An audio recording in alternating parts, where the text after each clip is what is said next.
ஒரு கொதி வரணும். It's a nice picnic spot.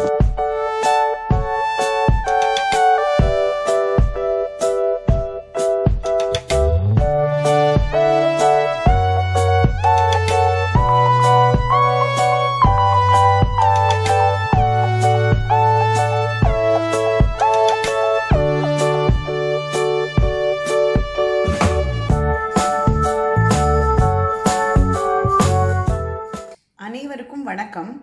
இப்போ பலாப்பழ பாயசம் ரொம்ப ஈஸி பண்ணுறதுக்கு. பலாப்பழம் இங்கே ஃப்ரெஷ்ஷாக கிடைச்சானாக்கா அதை வாங்கி பண்ணியிருக்கலாம். ஃப்ரோசனில் தான் அதோடது டின்னில் தான் இருக்குது. ஃப்ரெஷ்ஷோட அந்த ஒரு டேஸ்ட்டு எதிர்பார்க்க முடியாது. பலாப்பழம் கிடச்சதுன்னா அந்த பலாப்பழத்தை நல்லா குட்டி குட்டி குட்டியாக கட் பண்ணிவிட்டு அதை நல்ல ஒரு பாத்திரத்தில் நல்லா வேக வச்சுக்கலாம். யூஸ்வலாக நான் என்ன பண்ணுவேன்னா, இந்த ப்ரெஷர் குக்கர் வச்சுருக்கேன் எங்கள் வீட்டில்.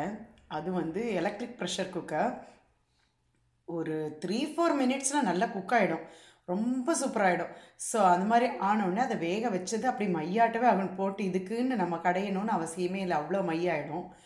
அதே போல் தான் நம்ம இந்த வெல்லத்தோட கொஞ்சம் நல்ல பாகு வேண்டாம், கொஞ்சம் அதை நல்லா கரைச்சி நல்லா சூடாக நல்லா கொதிச்சதுக்கப்புறம் நமக்கு ஏற்ற வெல்லத்தை அதோடு சேர்ந்து நல்லா மிக்ஸ் பண்ணிக்கணும். மிக்ஸ் பண்ணதுக்கப்புறமா தேங்காய் பால் எடுத்து அதோட போட்டு நல்லா கலந்துட்டு அதுக்கப்புறமா முந்திரி திராட்சை எல்லாம் சேர்ந்து போட்டுட்டு அதில் உங்களுக்கு வேணால் ஒரே ஒரு இந்த ஏலக்காய் பொடியை போட்டதுக்கப்புறம் ஒரு கிராம்பு வேணால் போட முடியும். அவ்வளோ சூப்பராக இருக்கும். இது பலாப்பழ பாயசம் மட்டுமா இப்படி பண்ணணும்? கிடையவே கிடையாது. நான் யூடியூப்பில் பார்த்தேன், ஒரு மாமா சொல்லி கொடுக்குறாங்க வெஜிடபிள் பாயசம் பண்ணலான்னு. சேம் பலாப்பழம் இருக்கிற இடத்துல நம்ம மிக்ஸ்டு வெஜிடபிள் எல்லாம் வேக வச்சுட்டு அதே போல் தான் வெள்ளத்தோட தண்ணி நல்லா கொதிக்க வச்சு அதில் கொட்டிட்டு அதுக்கப்புறம் தேங்காய் பால் எடுத்து போட்டுட்டு நம்ம முந்திரி பருப்பு திராட்சை ஏலக்காய் பொடியெல்லாம் போட்டு கலந்துட்டு கொஞ்சம் சில்லுன்னு வேணும்னா வெயில் காலத்தில் ஜிலு ஜில்லுன்னு சாப்பிட்லாம். அப்படி இல்லை குளிர்காலத்துலன்னா கொதிக்க கொதிக்க அழகாக ஆவி பறக்க சாப்பிட முடியும். இது ரொம்ப ஈஸியானது தான். இது ஒரு ஃபுட் டிப்புன்னு கூட சொல்ல முடியும் நம்ம. ஸோ இது அருமையாக இருக்கும். எந்த விதத்துலையும் இப்படி தான். யாராவது வந்தாங்கன்னு நீங்கள் கவலையே படாதீங்க, டக்குன்னு பண்ணி நிமிஷமாக கொடுத்துடலாம்.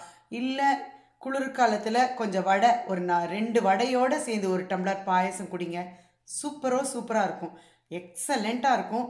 கட்டாயம் செஞ்சு பாருங்கள். அடுத்த எபிசோடில் உங்களை சந்திக்கும் வரை நன்றி. ராஜாதி.